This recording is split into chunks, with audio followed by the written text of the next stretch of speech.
The Torah, the Exodus, chapter 13, verses 17 through chapter 17, verse 16.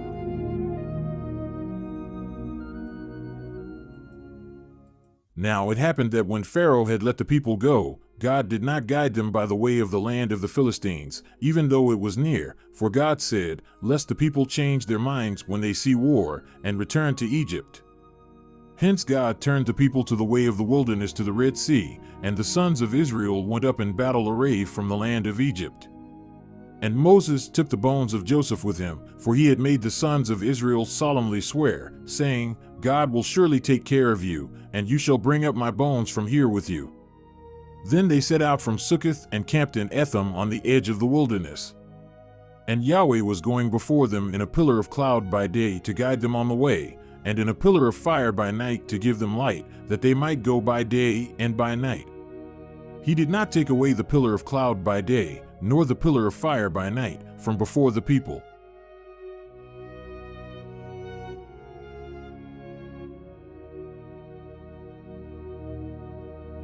Now Yahweh spoke to Moses, saying, "Speak to the sons of Israel so that they turn back and camp before Pi-hahiroth, between Migdol and the sea. You shall camp in front of Baal-zephon, opposite it, by the sea. And Pharaoh will say of the sons of Israel, they are wandering in confusion in the land, the wilderness has shut them in. Thus I will harden Pharaoh's heart with strength, and he will pursue them, and I will be glorified through Pharaoh and all his army, so that the Egyptians will know that I am Yahweh." And they did so. Then the king of Egypt was told that the people had fled, and the heart of Pharaoh and his servants was changed toward the people, and they said, "What is this we have done, that we have let Israel go from serving us?" So he made his chariot ready and took his people with him, and he took 600 choice chariots and all the other chariots of Egypt with officers over all of them. And Yahweh hardened the heart of Pharaoh, king of Egypt, with strength, and he pursued the sons of Israel as the sons of Israel were going out with an exalted hand. Then the Egyptians pursued them with all the horses and chariots of Pharaoh, his horsemen and his army, and they overtook them camping by the sea, beside Pi-hahiroth, in front of Baal-zephon.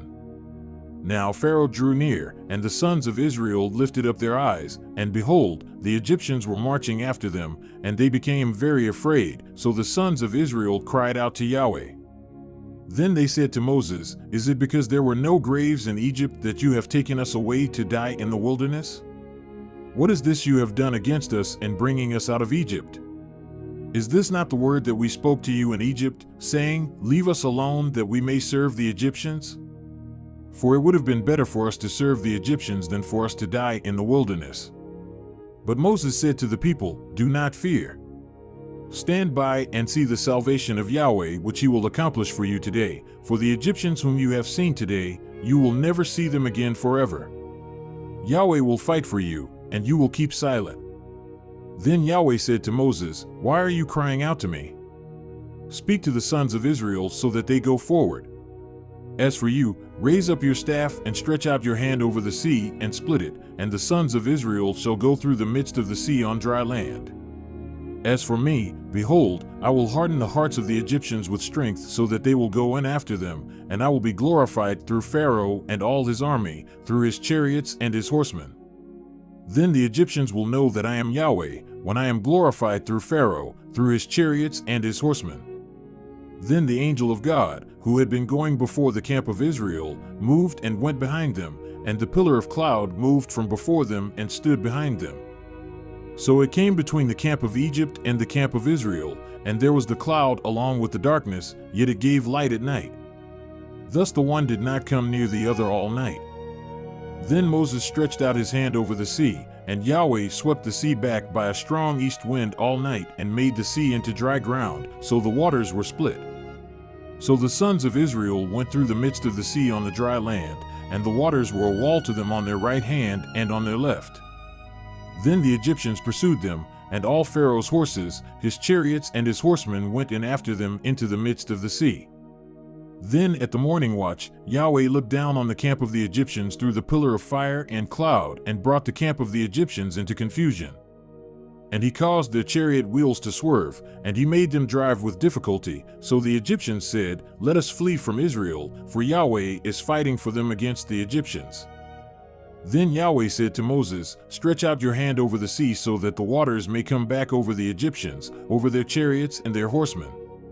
So Moses stretched out his hand over the sea, and the sea returned to its normal state at daybreak while the Egyptians were fleeing right into it. Then Yahweh overthrew the Egyptians in the midst of the sea.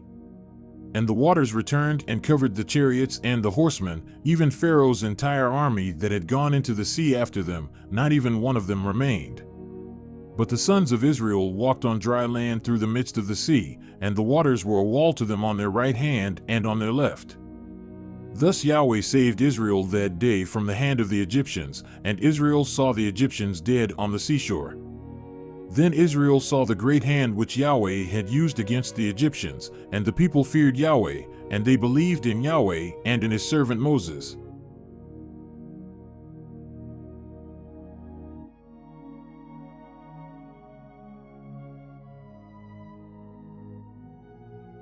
Then Moses and the sons of Israel sang this song to Yahweh and said, "I will sing to Yahweh, for he is highly exalted, the horse and its rider he has hurled into the sea. Yah is my strength and song, and he has become my salvation. This is my God, and I will praise him, my father's God, and I will extol him. Yahweh is a warrior, Yahweh is his name. Pharaoh's chariots and his army he has cast into the sea, and the choicest of his officers are sunk in the Red Sea. The deeps cover them, they went down into the depths like a stone. Your right hand, O Yahweh, is majestic in power, your right hand, O Yahweh, shatters the enemy. And in the greatness of your exaltation you pull down those who rise up against you, you send forth your burning anger, and it devours them as chaff. And at the blast of your nostrils the waters were piled up, the flowing waters stood up like a heap, the deeps were congealed in the heart of the sea. The enemy said, I will pursue, I will overtake, I will divide the spoil, my desire shall be fulfilled against them, I will draw out my sword, my hand will dispossess them. You blew with your wind, the sea covered them, they sank like lead in the mighty waters. Who is like you among the gods, O Yahweh? Who is like you, majestic in holiness, fearsome in praises, working wonders? You stretched out your right hand, the earth swallowed them.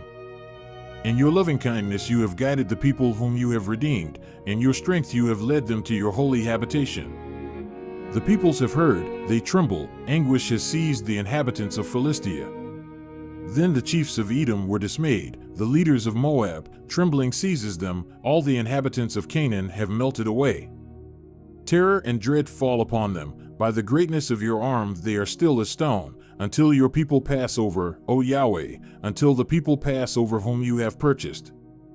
You will bring them and plant them in the mountain of your inheritance, the place, O Yahweh, which you have made for you to inhabit, the sanctuary, O Lord, which your hands have established. Yahweh shall reign forever and ever.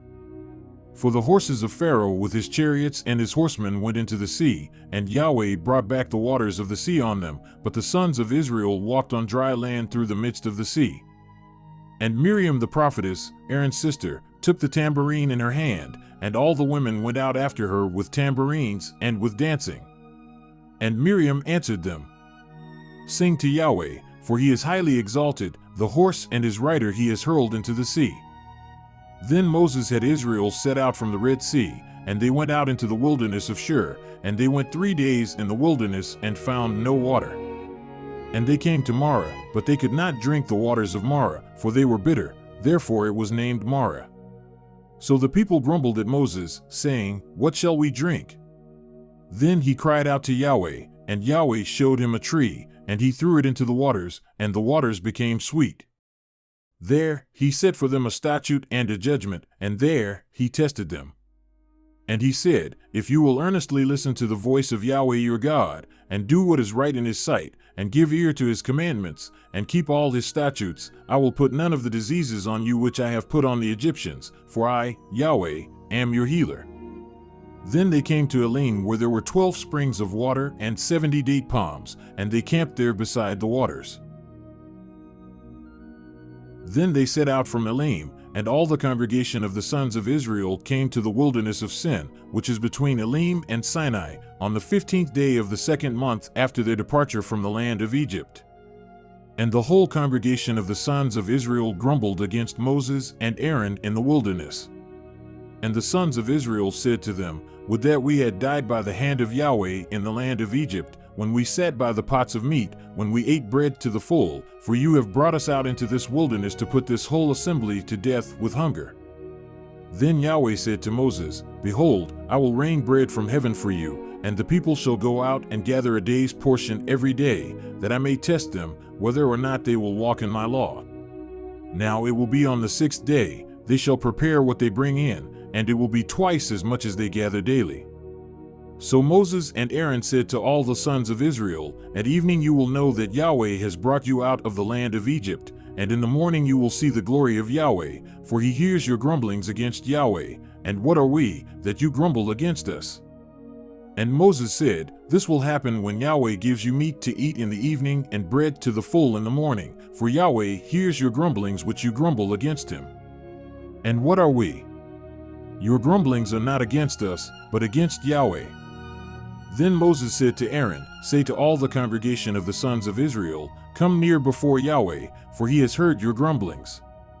Now it happened as Aaron spoke to the whole congregation of the sons of Israel, that they turned toward the wilderness, and behold, the glory of Yahweh appeared in the cloud. And Yahweh spoke to Moses, saying, I have heard the grumblings of the sons of Israel. Speak to them, saying, At twilight you shall eat meat, and in the morning you shall be filled with bread, so that you shall know that I am Yahweh your God. So it happened at evening that the quails came up and covered the camp, and in the morning there was a layer of dew around the camp. Then the layer of dew evaporated, and behold, on the surface of the wilderness there was a fine flake-like thing, fine as the frost on the ground. And the sons of Israel saw it and said to one another, What is it? For they did not know what it was. And Moses said to them, It is the bread which Yahweh has given you to eat. This is what Yahweh has commanded, gather of it, every man as much as he should eat. You shall take an omer apiece according to the number of persons each of you has in his tent. And the sons of Israel did so, some gathered much and some little. And they measured it with an omer, and he who had gathered much had no excess, and he who had gathered little had no lack, every man gathered as much as he should eat. And Moses said to them, Let no man leave any of it until morning. But they did not listen to Moses, and some left part of it until morning, and it bred worms and became foul, and Moses was angry with them. So they gathered it morning by morning, every man as much as he should eat, but the sun would grow hot, and it would melt. Now it happened that on the 6th day they gathered twice as much bread, 2 omers for each one. Then all the leaders of the congregation came and told Moses.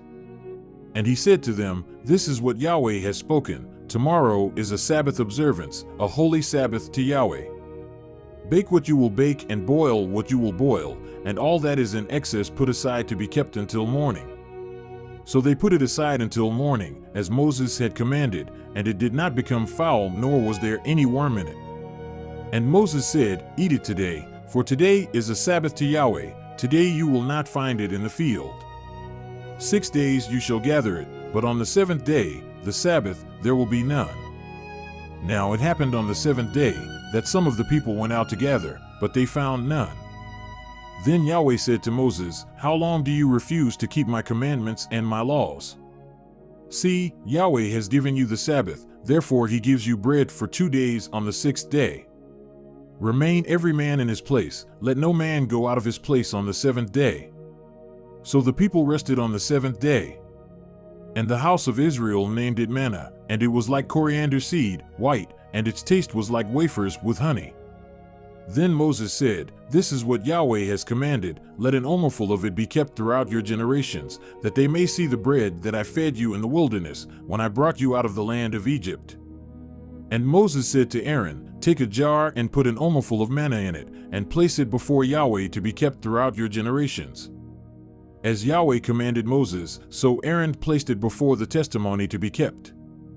And the sons of Israel ate the manna 40 years, until they came to an inhabited land. They ate the manna until they came to the border of the land of Canaan.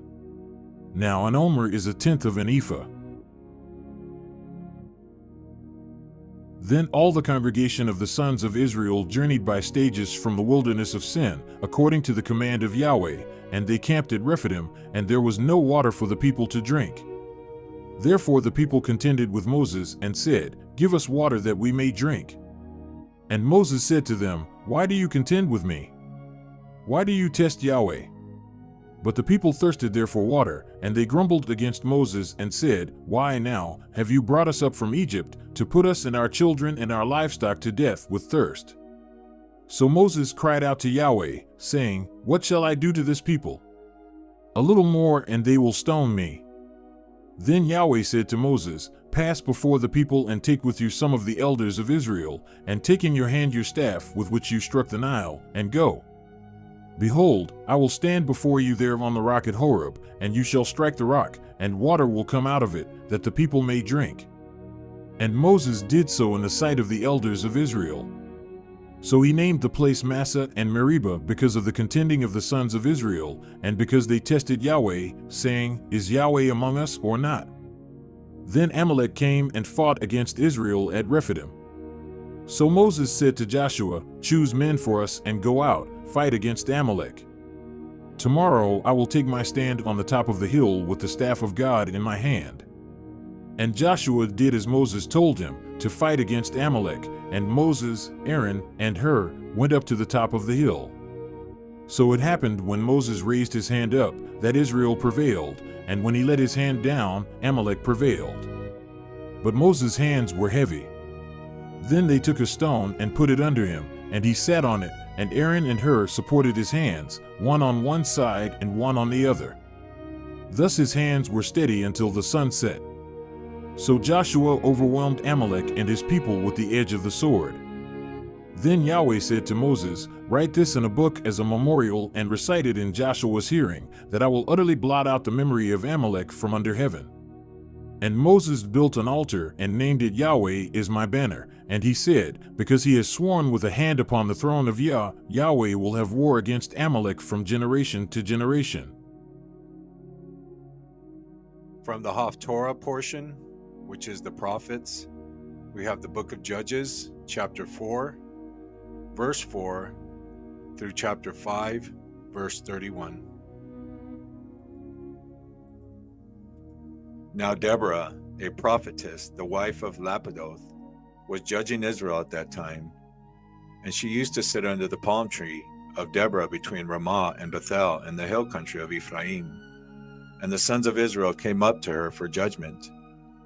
Then she sent and summoned Barak, the son of Abinoam, from Kadesh Naphtali, and said to him, "Has not Yahweh, the God of Israel, commanded, Go and march to Mount Tabor, and take with you 10,000 men from the sons of Naphtali and from the sons of Zebulun? And I will draw out to you Sisera, the commander of Jabin's army, with his chariots and his many troops, to the river Kishon, and I will give him into your hand." Then Barak said to her, "If you will go with me, then I will go. But if you will not go with me, I will not go." So she said, "I will surely go with you. Nevertheless, the honor shall not be yours on the journey that you are about to take. For Yahweh will sell Sisera into the hand of a woman." Then Deborah arose and went with Barak to Kadesh. Then Barak called Zebulun and Naphtali together to Kadesh, and 10,000 men went up with him. Deborah also went up with him. Now Heber the Kenite had separated himself from the Kenites, from the sons of Hobab the father-in-law of Moses, and had pitched his tent as far away as the oak in Zaanannim, which is near Kadesh. Then they told Sisera that Barak the son of Abinoam had gone up to Mount Tabor. So Sisera called together all his chariots, 900 iron chariots, and all the people who were with him, from Harosheth Hagoyim to the river Kishon. And Deborah said to Barak, "Arise, for this is the day in which Yahweh has given Sisera into your hand. Has not Yahweh gone out before you?" So Barak went down from Mount Tabor with 10,000 men following him. And Yahweh threw Sisera and all his chariots and all his camp into confusion with the edge of the sword before Barak. And Sisera came down from his chariot and fled away on foot. But Barak pursued the chariots and all those in the camp as far as Harosheth Hagoyim, and all the camp of Sisera fell by the edge of the sword. Not even one remained. Now Sisera fled away on foot to the tent of Jael, the wife of Heber the Kenite. For there was peace between Jabin the king of Hazor and the house of Heber the Kenite. And Jael went out to meet Sisera and said to him, "Turn aside, my master, turn aside to me. Do not be afraid." And he turned aside to her and into the tent, and she covered him with a rug. Then he said to her, "Please give me a little water to drink, for I am thirsty."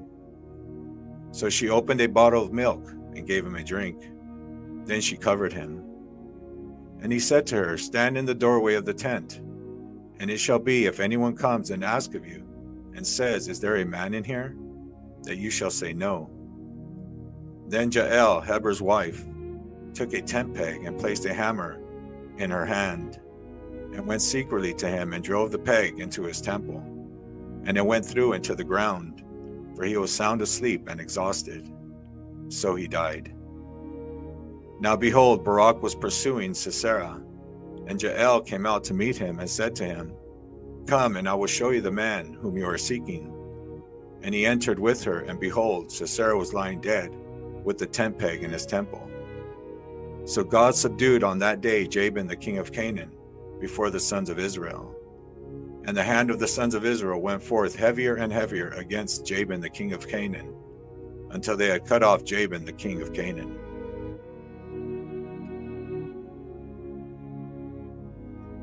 The Song of Deborah and Barak. Then Deborah and Barak the son of Abinoam sang on that day, saying, when the leaders led in Israel, when the people volunteered, "Bless Yahweh. Hear, O kings, give ear, O rulers. As for me, to Yahweh I will sing. I will sing praise to Yahweh, the God of Israel. O Yahweh, when you went out from Seir, when you marched from the field of Edom, the earth quaked, the heavens also dripped, even the clouds dripped water. The mountains flowed at the presence of Yahweh, this Sinai at the presence of Yahweh, the God of Israel. In the days of Shemgar, the son of Anath, in the days of Jael, the pass has ceased. So travelers went by round about pass. The peasantry ceased, they ceased in Israel, until I, Deborah, arose, until I arose, a mother in Israel. God chose new leaders, then war was in the gates. Not a shield or a spear was seen among 40,000 in Israel. My heart goes out to the commanders of Israel, the volunteers among the people. Bless Yahweh, you who ride on white donkeys, you who sit on rich carpets, and you who travel on the road, muse aloud at the sound of those who divide flocks among the watering places. There they shall commemorate the righteous deeds of Yahweh, the righteous deeds for his peasantry in Israel. Then the people of Yahweh went down to the gates. Awake, awake, Deborah.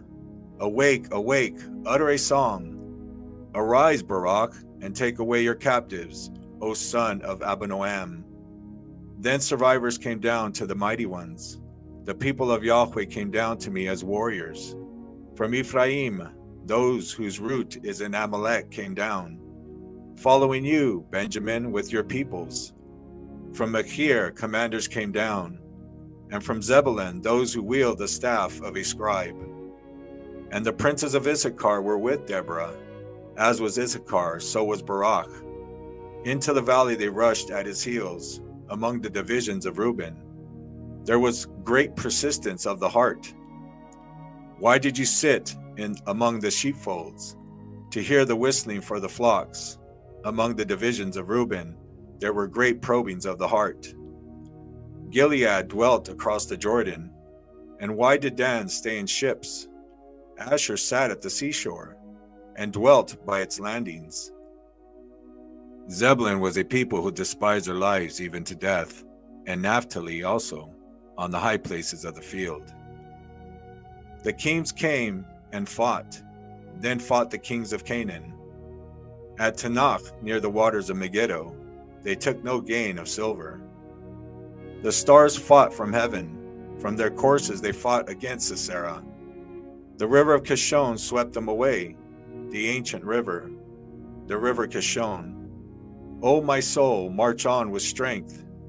Then the horse's hooves beat from the dashing of his valiant steeds. Curse Meroz, says the angel of Yahweh. Utterly curse its inhabitants, because they did not come to the help of Yahweh, against the warriors. Most blessed of women is Jael, the wife of Heber the Kenite. Most blessed is she of women in the tent. He asked for water, and she gave him milk. In a mighty bowl she brought him curds. She sent forth her hand for the tent peg, and her right hand for the workman's hammer. Then she beat Sisera, she smashed his head, and she crushed and pierced his temple. Between her feet he bowed, he fell, he lay. Between her feet he bowed, he fell. Where he bowed, there he fell violently, devastated. Out of the window she looked and lamented, the mother of Sisera through the lattice. Why does his chariot delay in coming? Why do the hoofbeats of his chariots tarry? Her wise princesses would answer her. Indeed, she repeats her words to herself.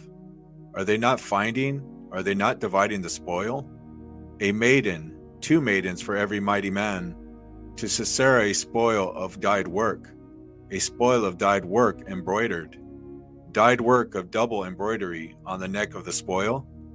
Thus let all your enemies perish, O Yahweh, but let those who love him be like the rising of the sun in its might.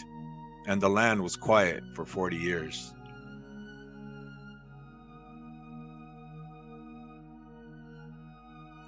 And from the Brit Hadashah, which is the New Testament, we have the book of Revelation, chapter 12, and featuring the Song of Moses, chapter 15, 1 through 4.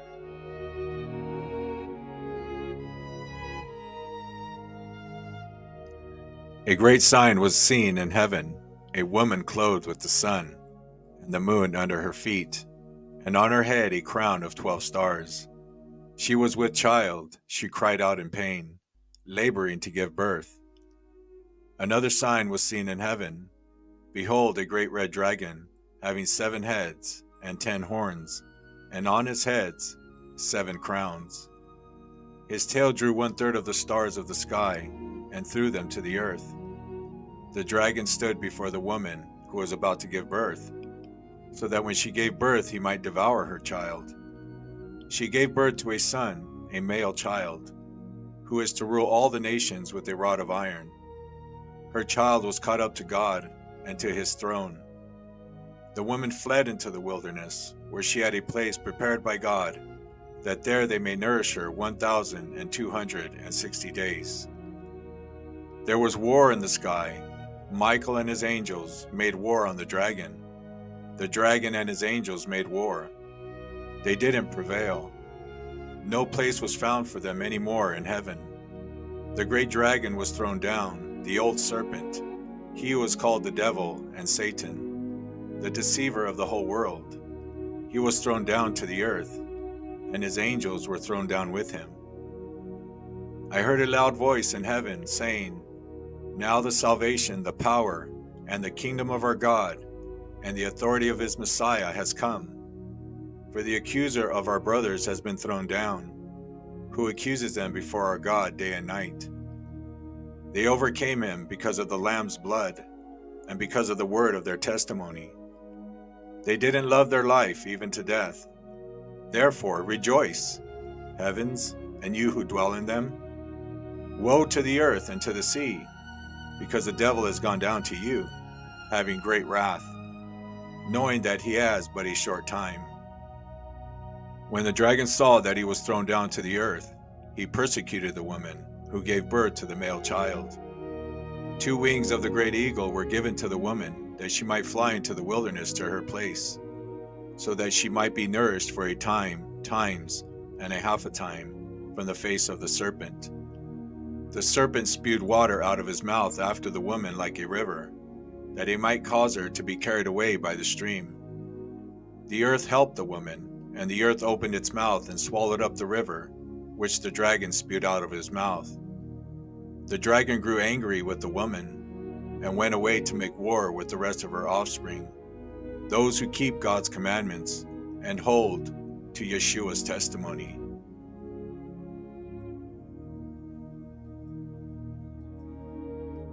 I saw another great and marvelous sign in the sky, 7 angels having the 7 last plagues, for in them God's wrath is finished.